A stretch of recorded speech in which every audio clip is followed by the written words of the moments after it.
할렐루야, 안녕하십니까? 이 시간에는요, 레위기 말씀 15번째 시간인데요. 먼저 본문의 말씀 보겠습니다. 레위기서 2장 13절입니다. 내 모든 소재물에 소금을 치라. 내 하나님의 언약의 소금을 내 소재에 빼지 못할지니 내 모든 예물에 소금을 드릴지니라. 이 시간에는요, 소금을 칠 것이라는 소재물에 소금을 쳐야 한다는 말씀인데요. 자, 이 말씀을 신약의 관점에서 비춰보면요, 하나님과 인간 사이에 화목을 이루신 부활하신 예수님을 예표한다고 할 수 있습니다. 또 이 말씀을 우리의 삶 속에 적용을 해보면요, 소금을 치라는 것은요, 하나님과 화목해 된 부활의 신앙을 소유한 그러한 성도가 누리는 축복을 말씀하고 있습니다. 먼저 구약 시대의 관점에서 이 말씀을 보면은요, 레위기 2장 13절인데요. 내 모든 소재물에 소금을 치라. 내 하나님의 언약의 소금을 내 소재에 빼지 못할지니 내 모든 예물에 소금을 드릴지니라. 소금을 소재물에 넣어야 한다는 것에 대해서는요, 이스라엘 사람들 대부분은 그 궁극적인 의미를 그 당시에는 올바로 알지 못했습니다. 거의 대부분 하나님께서 이를 명령으로 주셨으니까 그대로 행할 따름이었습니다. 자, 이 말씀을 신약의 관점에서 비춰보면요. 자, 신약 성경 관련 말씀 마가복음 9장 50절입니다. 소금은 좋은 것이로되 만일 소금이 그 맛을 잃으면 무엇으로 이를 짜게 하리요?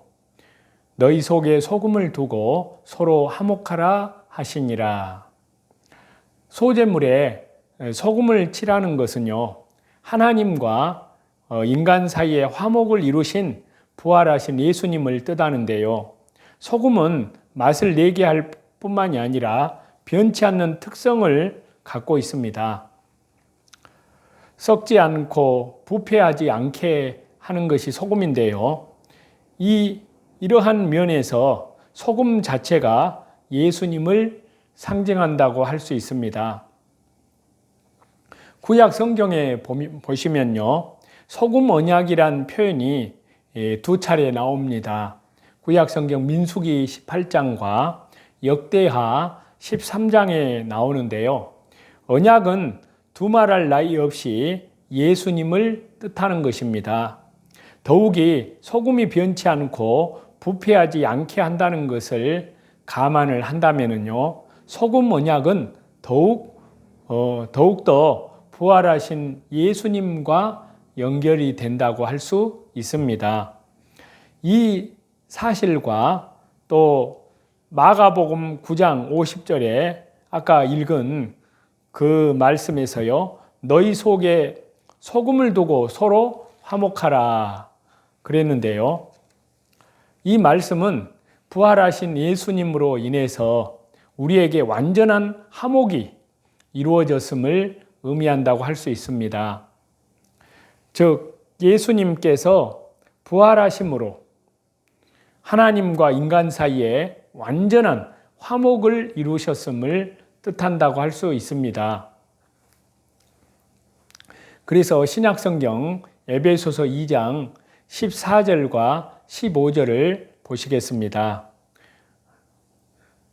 그는 우리의 화평이신지라 둘로 하나를 만드사 온수된 것 곧 중간에 막힌 담을 자기 육체로 허시고 법조문으로 된 계명의 율법을 폐하셨으니 이는 이 둘로 자기 안에서 한 새 사람을 지어서 화평하게 하시고, 자, 이렇게 말씀을 하셨습니다.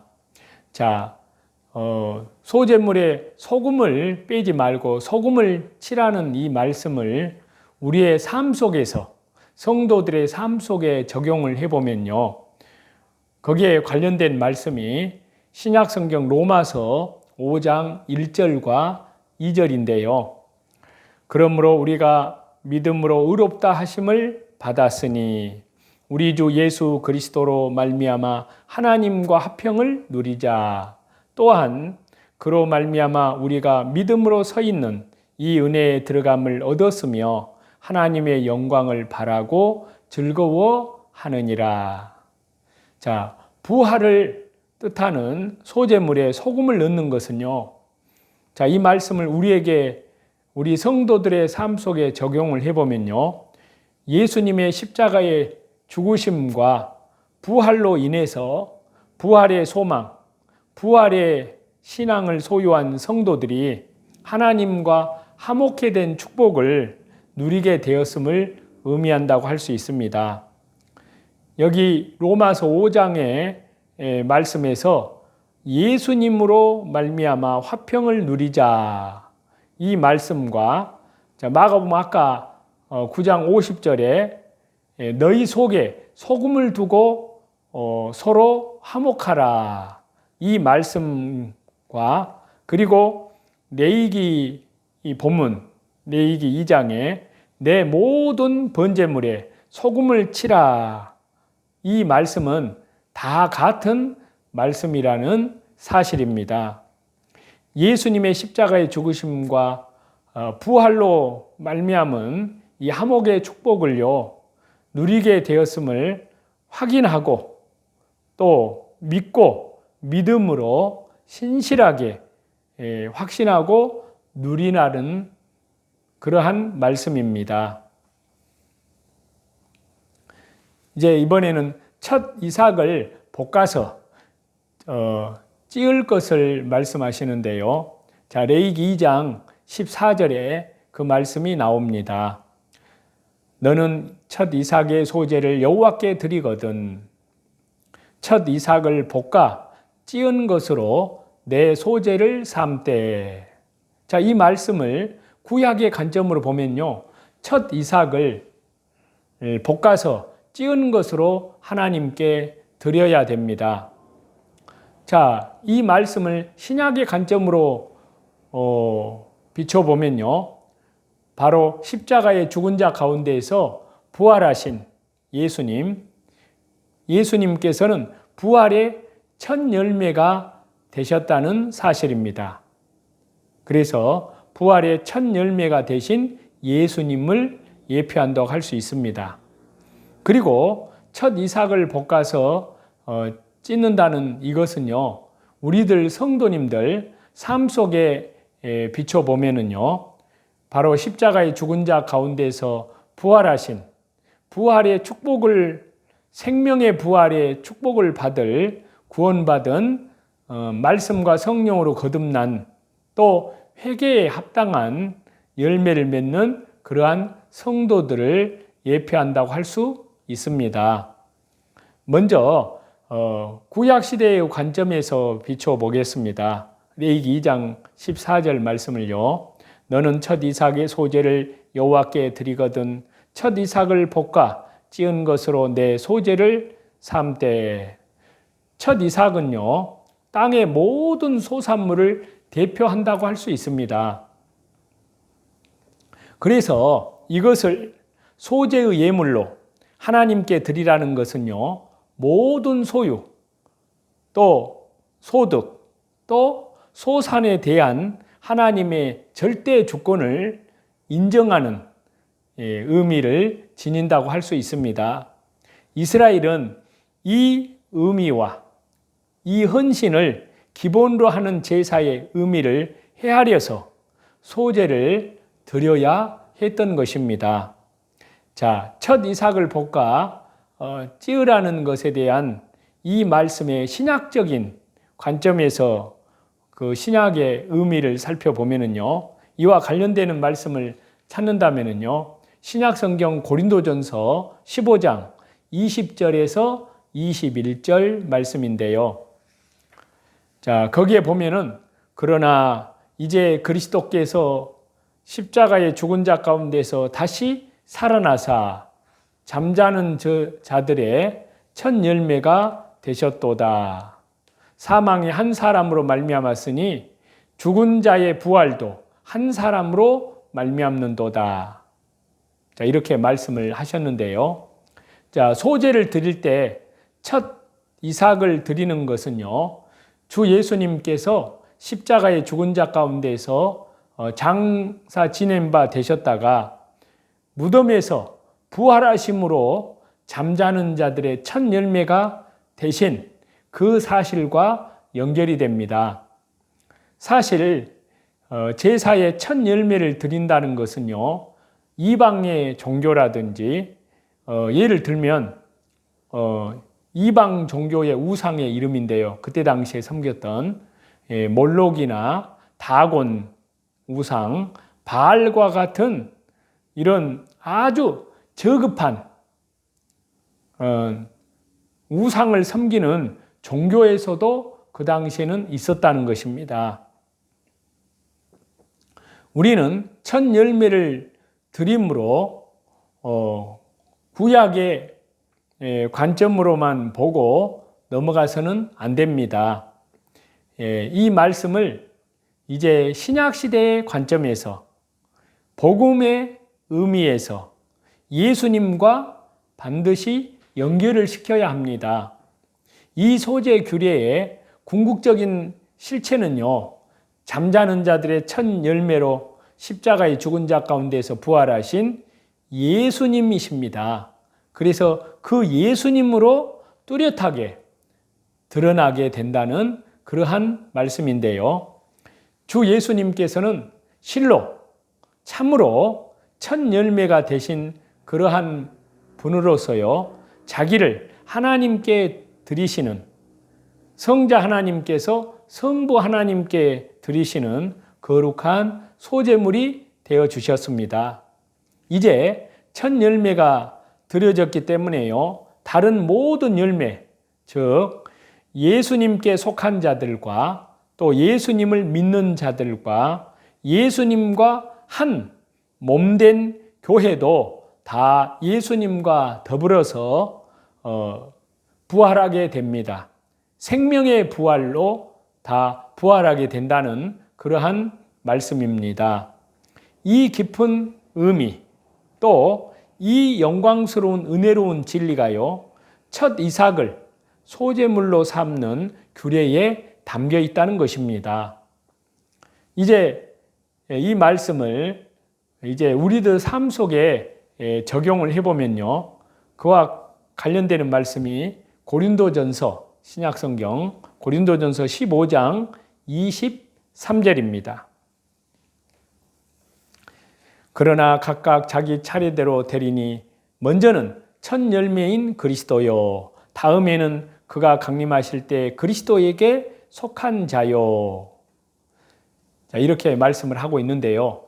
부활을 의미하는 소제에서 첫 이삭을 드리는 이 규례는요, 예수님 안에 속하여 속죄받은 영원한 속죄함을 받은 말씀과 성령으로 거듭난 우리 성도들도 부활의 축복을 받아서 누리게 될 것을 의미한다고 할 수 있습니다.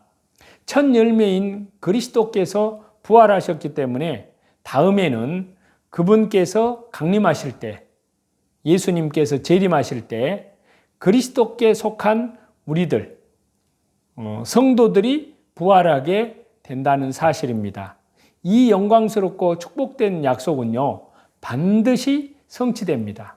그날이 너무나 가까이 왔다는 것을 시대를 잘 분별하고 깨어있는 그리스도인들은, 말씀에 깨어있는 성도들은 이제 그것을 성령님의 감동으로 직관으로 다 알 수 있을 것입니다.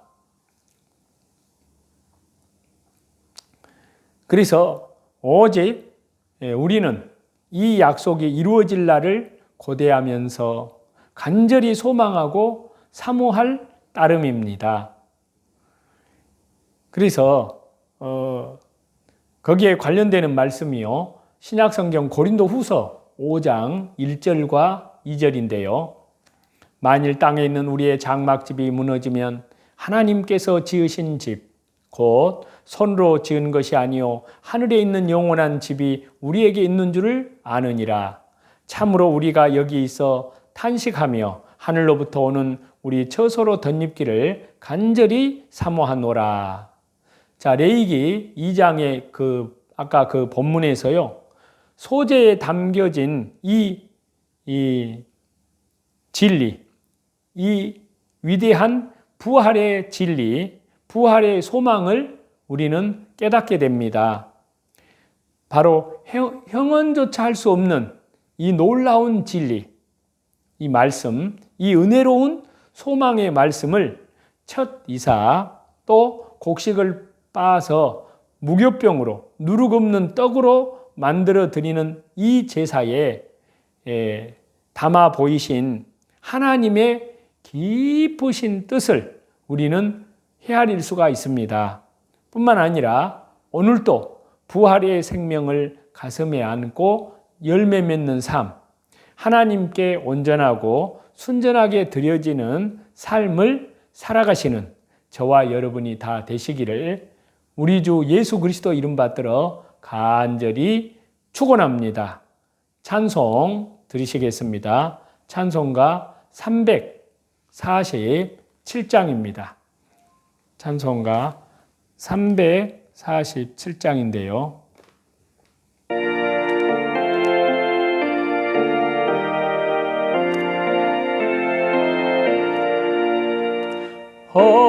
허락하신 새 땅에 들어가려면 마음의 준비 다하여 힘써이 하세. 예수님을 본받아 앞으로 가세. 우리 거할 처소는 주님 품일세. 시험 환난 당해도 낙심 말고서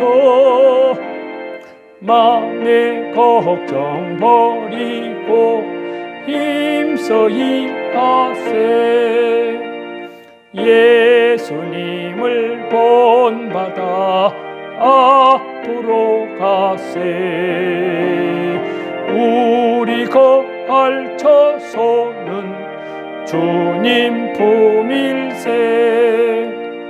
앞서 가신 예수님 바라보면서 모두 마음을 합하여 힘써이 하세.